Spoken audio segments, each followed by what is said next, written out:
زندگی کیا ہے عناصر میں ظہور ترتیب، موت کیا ہے انہی اجزاء کا پریشان ہونا۔ آداب۔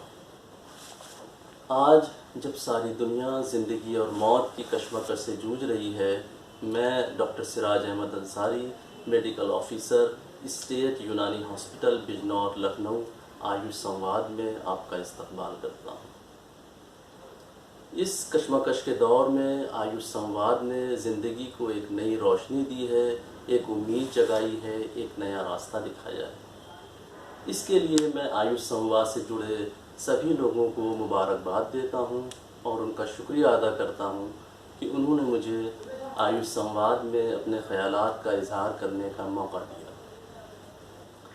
اب سب سے پہلے آپ کی طبیعت کیسی ہے؟ جی، طبیعت ایکچولی ہم جب ایک دوسرے سے ملتے ہیں یا ایک دوسرے کا حال چال پوچھتے ہیں، خاص کر کسی مریض سے ملتے ہیں، تو ہم اس سے اس کی طبیعت کے بارے میں پوچھتے ہیں۔ تو یہ طبیعت کیا ہے؟ واٹ از طبیعت؟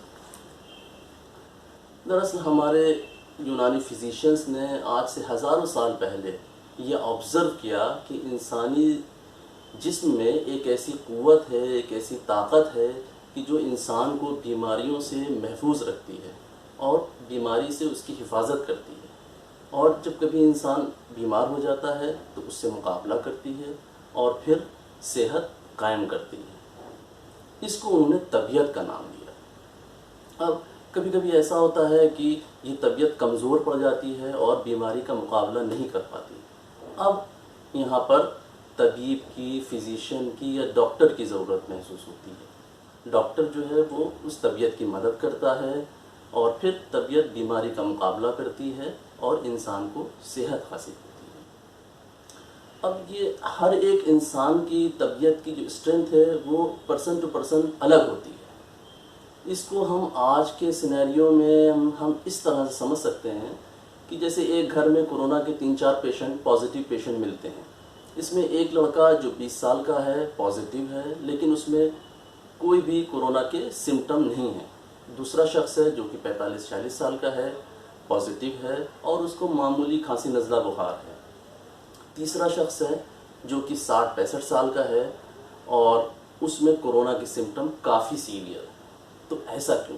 وائی؟ جبکہ تینوں لوگ ایک ہی گھر میں رہ رہے ہیں، ایک ہی طرح کے کھانا پینا، ایک ہی ماحول میں سب چیزیں لے رہے ہیں، پھر ایسا کیوں؟ تو یہاں پر بھی طبیعت کا دخل ہے۔ سب کی طبیعت، ان تینوں کی طبیعت مختلف ہے، الگ الگ ہے۔ اب جو 18-19 سال کا لڑکا ہے اس کی طبیعت اسٹرانگ ہے اور اس کو کورونا وہ پازیٹیو تو ہوا لیکن اس میں کوئی سمٹم نہیں اپیئر ہوئے۔ دوسرا شخص ہے جو 45-46 سال کا ہے، وہ بھی پازیٹیو ہے اور اس میں کچھ سمٹم اپیئر ہوئے لیکن اس کی طبیعت نے اس کا مقابلہ کیا اور سمٹم کچھ دنوں بعد ڈس اپیئر ہو گئے اور وہ اپنے آپ ٹھیک ہو گیا۔ لیکن جو تیسرا شخص ہے جو 65 سال کا ہے، 60 سال کا ہے، وہ پہلے ہی سے اس کی طبیعت کافی خراب ہے، وہ کافی بیمار ہے، تو اس کی طبیعت کمزور ہے اور وہ بیماری کا مقابلہ، اس کورونا وائرس کے انفیکشن کا مقابلہ نہیں کر پائی۔ اب یہاں پر ڈاکٹر کی ضرورت پڑتی ہے کہ وہ اس طبیعت کی یہاں پر مدد کرے تاکہ وہ بیماری کا مقابلہ کرے۔ اب اسی کو ماڈرن میڈیسن میں اسی کو امیونٹی کہا گیا یا قوت مناعت کہا گیا۔ لیکن کب؟ جب اینٹونی وان لیون ہاک نے سن 1650 میں سمپل مائکروسکوپ کا انوینشن کیا، اس کے بعد رابرٹ ہک نے 1665 میں کمپاؤنڈ مائکروسکوپ کے انوینشن کے بعد سیل کی تھیوری دی، پھر 1880 میں ایلیا میشکنوف نے امیونٹی کا ایک ایکسپلینیشن، ایک ڈیٹیل تھیوری پیش کی، جبکہ ہمارے گریٹ یونانی فزیشینس نے اس سے ہزاروں سال پہلے طبیعت کا بلو پرنٹ، امیونٹی کا بلو پرنٹ طبیعت کی شکل میں پیش کر دیا تھا۔ بس یہ صرف یہ طبیعت کا جو تھیوری تھی یہ لاجک پہ بیس تھی، کیونکہ اس ٹائم مائکروسکوپ نہیں تھا جس سے ہم بلڈ سیلز اور ان کا انویسٹیگیشن ان کو نہیں دیکھ سکتے تھے۔ لیکن طبیعت جو ہے وہ امیونٹی ہی نہیں ہے، امیونٹی طبیعت کا ایک پارٹ ہے، طبیعت کا ایک فنکشن ہے۔ طبیعت کا دائرہ اور اس کا فلک بہت وسیع ہے، بہت براڈ ہے۔ فار ایگزامپل، جیسے کبھی کبھی ہمارے جسم میں نمک کی کمی ہو جاتی ہے تو ہمارا نمکین کھانے کو دل کرتا ہے، کبھی کبھی ہمارے جسم میں شوگر کی کمی ہو جاتی ہے تو اس کے سائن اینڈ سمٹم اپیئر ہوتے ہیں اور ہم شوگر لیتے ہیں تو ہمیں آرام مل جاتا ہے۔ اسی طرح ہم کبھی کبھی دوڑ کر آتے ہیں تو ہماری سانس پھولنے لگتی ہے، کیونکہ ہمیں تب آکسیجن کی زیادہ ضرورت ہوتی ہے اور سانس تیز تیز لینے سے آکسیجن کی کمی پوری ہوتی ہے۔ تو یہ سب اس کے لیے طبیعت ہی رسپانسبل ہے۔ تو اس کے لیے طبیعت کا مضبوط ہونا بہت ضروری ہے، اسی لیے ہمارے یونانی سسٹم آف میڈیسن میں مقویات کا استعمال کیا جاتا ہے، ایسی ادویات جو کہ جسم کو طاقت دیں، جسم کو قوت دیں، ایسی ادویہ کا استعمال کیا جاتا ہے، جیسے مقوی دماغ ادویہ یعنی جو دماغ کو طاقت دیں، مقوی قلب ادویہ جو کہ ہارٹ کو یا دل کو طاقت دیں، مقوی بصر ادویہ جو کہ آنکھوں کی روشنی کو بڑھائیں، مقوی معدہ ادویہ جو کہ معدے کو طاقت دیں، مقوی شعر جو کہ بالوں کو مضبوط کریں۔ تو ان دواؤں کا استعمال کر کے طبیعت کو طاقت دی جاتی ہے۔ اب ایک بہت امپورٹنٹ دوا ہے آملہ، جو کہ مقوی معدہ بھی ہے، مقوی دماغ بھی ہے، مقوی قلب بھی ہے، مقوی شعر بھی ہے، مقوی بصر بھی ہے۔ اس کا استعمال بہت زیادہ ہوتا ہے اور یہ وٹامن سی کا بہت رچ سورس ہے۔ تو ساری باتوں کا لب و لعاب یہ کہ طبیعت ہی بدن کی اصلی محافظ ہے اور طبیعت ہی انسان کو بیماریوں سے بچاتی ہے اور بیمار ہونے پر اس کا مقابلہ کرتی ہے اور پھر صحت کو قائم کرتی ہے، جسم کو طبعی حالت پہ لاتی ہے۔ طبعی حالت یعنی ایسی حالت جو اس انسان کے عین مطابق ہو، اس کے بالکل سیوٹیبل ہو، ایسی حالت میں واپس لاتی ہے اور بدن کے اندر تدبیر اور اصلاح اور کریکشن کا کام کرتی ہے۔ سارا بدن کا انتظام طبیعت کے ہی ہاتھوں ہے، تو بدن کی اصلی منتظم اور مینیجر طبیعت ہی ہے۔ اب ہمارے یونانی سسٹم آف میڈیسن میں 6 ایسے فیکٹر یا اسباب بتائے گئے ہیں جو کہ صحت پہ، طبیعت پہ انفلوئنس ڈالتے ہیں، اس کو امپیکٹ اس پہ کرتے ہیں، اس پہ ایفیکٹ ڈالتے ہیں۔ ان کو ہم اسباب ستہ ضروریہ کہتے ہیں، جس میں کہ پہلا سبب ہے، پہلا فیکٹر ہے ہوا۔ اب ہوا کیوں ضروری ہے؟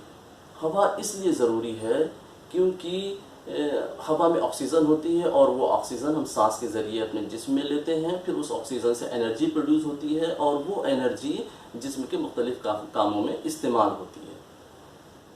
اب ہوا بھی مختلف جگہوں کی ہوا مختلف کوالٹی کی ہوتی ہے، جیسے پہاڑوں کی ہوا ہے اس کی کوالٹی الگ ہوتی ہے، میدانی علاقوں کی ہوا ہے اس کی کوالٹی الگ ہوتی ہے، سمندر کے کناروں کی کوسٹل ایریا کی ہوا ہے اس کی کوالٹی الگ ہوتی ہے، انڈسٹریل ایریا ہے اس کی کوالٹی الگ ہوتی ہے۔ لیکن سب سے بہتر جو ہوا مانی گئی ہے وہ پہاڑوں کی ہوا مانی گئی ہے۔ اسی لیے آج سے 50-60 سال پہلے جب ٹیوبرکلوسس کا کوئی ٹریٹمنٹ نہیں تھا تو ایسے پیشنٹ کو پہاڑوں پر سینیٹوریم میں رکھا جاتا تھا تاکہ ان کو وہاں اچھی ہوا مل سکے، فریش ایئر مل سکے۔ اب لیکن ہماری مجبوری ہے کہ ہم جہاں پر رہ رہے ہیں ہمیں وہاں پر ہی اسی ہوا میں سانس لینا ہے جو کہ کافی پلیوٹیڈ ہے۔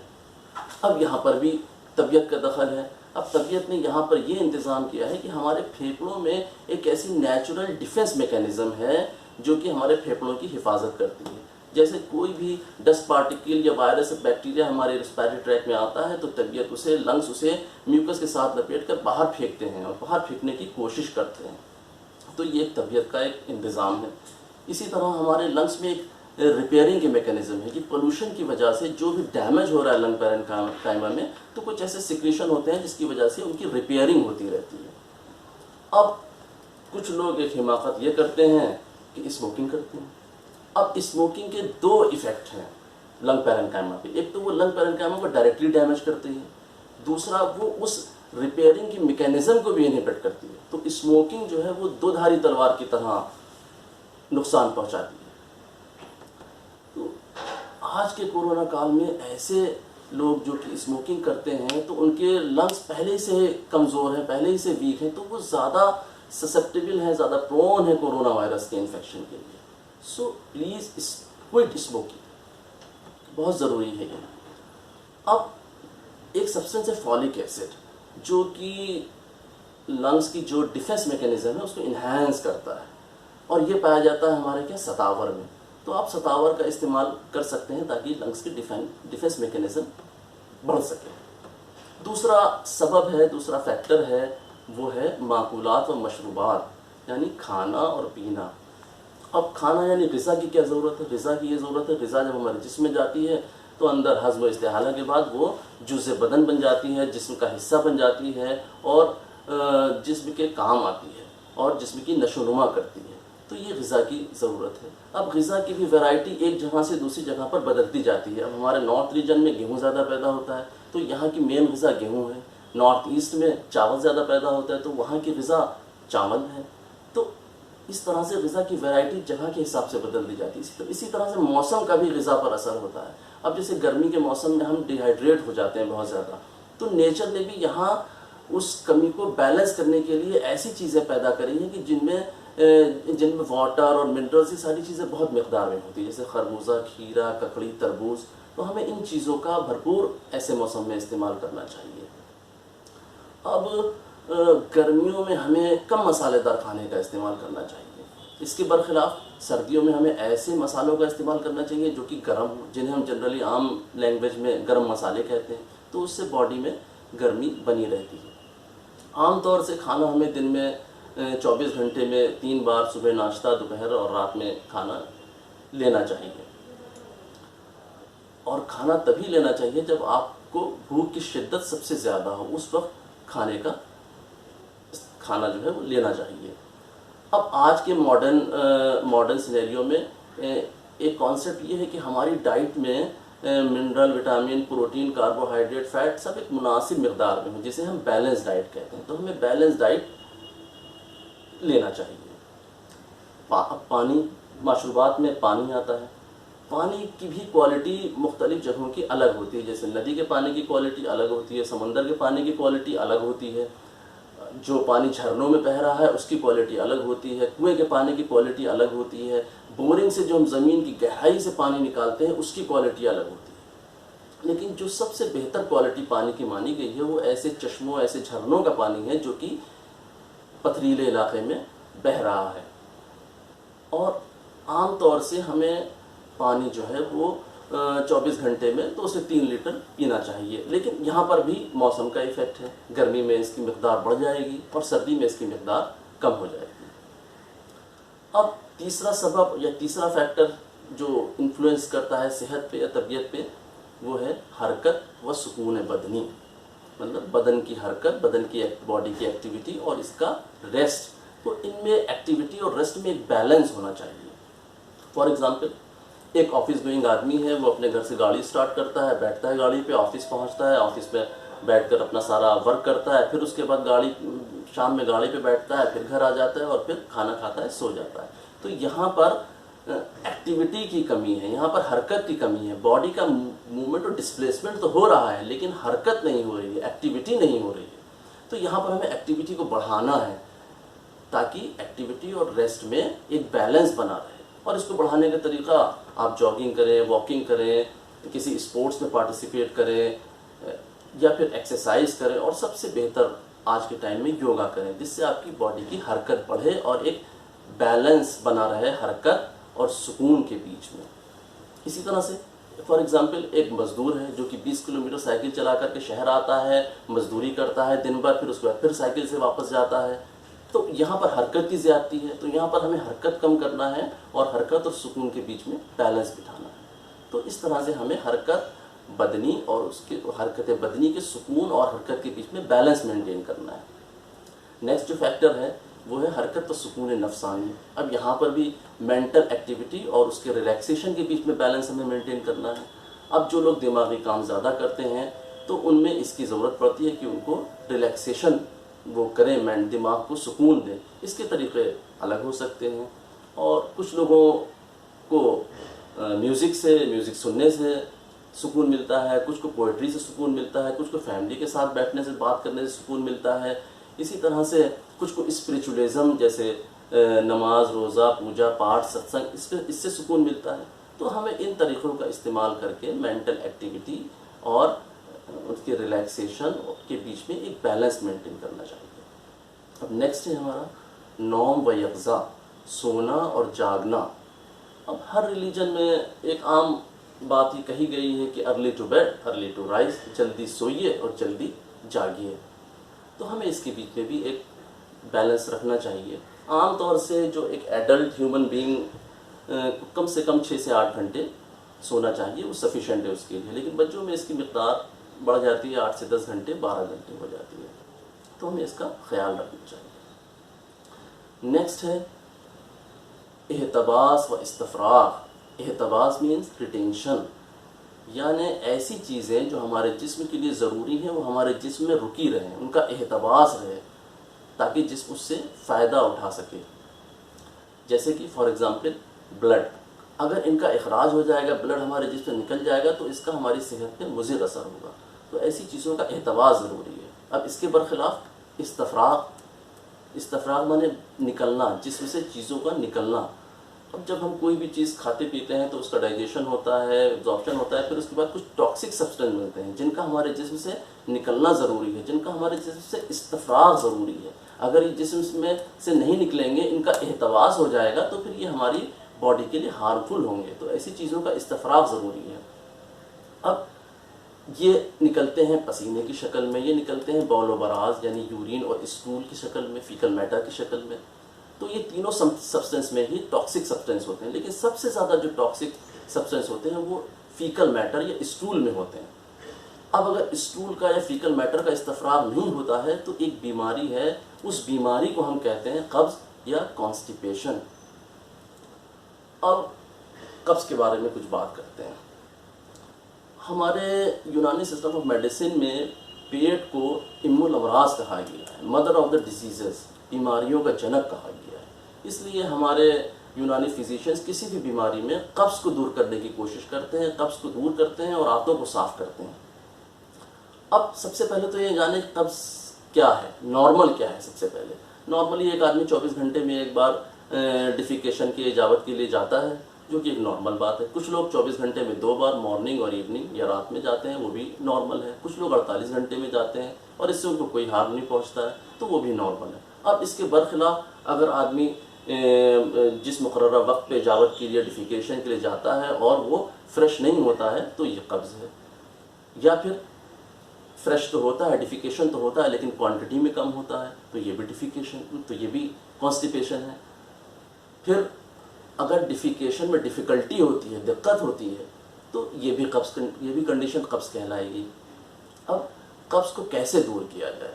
تو ہمارے یونانی سسٹم آف میڈیسن میں قبض کو دور کرنے کے لیے یہ کہا گیا کہ پہلے دواؤں سے پرہیز کریں، صرف غذا کے ذریعے ہی غذا کو کریکٹ کر کے قبض کو دور کیا جائے۔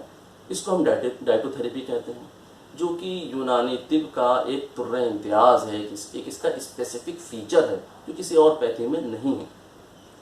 تو عام طور سے ہم نے دیکھا ہوگا کہ آپ نے دیکھا ہوگا کہ جو لوگ جو ہیں وہ حکیم وغیرہ کو دکھاتے ہیں تو وہ یہ کمپلین کرتے ہیں کہ حکیم صاحب نے بہت پرہیز بتا دیا۔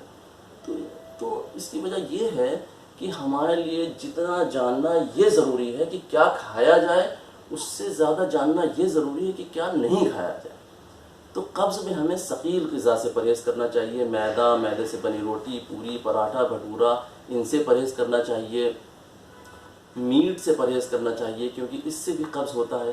لیکن میرا ایک آبزرویشن ہے کہ پوری دنیا میں میٹ جو ہے وہ یا تو روسٹ کر کے کھایا جاتا ہے یا اکیلے ہی گریوی کے ساتھ کھایا جاتا ہے، لیکن ہمارے انڈیا میں ہم لوگ میٹ کے ساتھ سبزی بھی شامل کر دیتے ہیں، جیسے لوکی کا سالن، ترئی کا سالن، پالک گوشت۔ تو اس سے ہوتا یہ ہے کہ جو سبزی کا رفیج ہے وہ کانسٹیپیشن نہیں ہونے دیتا، اس کی چانسز کم کر دیتا ہے۔ تو یہ بھی ایک حکمت ہے، ایک انڈین جگاڑ اسے آپ کہہ سکتے ہیں۔ لیکن پھر بھی ہمیں جو قبض کے پیشنٹ ہیں ان کو میٹ سے پرہیز کرنا چاہیے، پتے دار سبزیوں کا استعمال کرنا چاہیے، جیسے پالک ہے، چولائی ہے، میتھی ہے، بتھوا ہے، مختلف قسم کے ساگ ہیں، کیونکہ ان میں رفیج ہوتا ہے اور یہ واٹر کو ریٹین کرتا ہے، ایبزارب کرتا ہے، اور اس کی وجہ سے اسٹول سافٹ رہتا ہے۔ تو ہمیں پتے دار سبزیوں کا استعمال کرنا چاہیے۔ پھر ہمیں چاول کا استعمال نہیں کرنا چاہیے کیونکہ چاول کو ہمارے کیا قابض مانا گیا ہے، اسی لیے حکیم حضرات جو ہیں دستوں میں یا ڈائریا میں کھچڑی کھانے کی آپ کو صلاح دیتے ہیں۔ اس کے علاوہ ہمیں روٹی جو بنائی جائے اس آٹے کو چھان کے اس کی بھوسی نہ ہٹائی جائے، بھوسی کے ساتھ ہی روٹی بنائی جائے، کیونکہ جو بھوسی جو چوکر جسے ہم کہتے ہیں وہ واٹر کو ریٹین کرتی ہے اور اس کی وجہ سے اسٹول سافٹ رہتا ہے اور کانسٹیپیشن نہیں ہو پاتا۔ اس کے علاوہ ہمیں ملٹی گرین مطلب گیہوں، جوار، باجرہ، ان کو ملا کر کے اس کا آٹا استعمال کرنا چاہیے۔ اس کے ساتھ ساتھ پانی کا زیادہ استعمال کرنا چاہیے۔ ایکسرسائز زیادہ کرنی چاہیے، کیونکہ عام طور سے یہ ایسے لوگوں میں ہوتے ہیں قبض کی پرابلم جن میں حرکت نہیں ہوتی ہے۔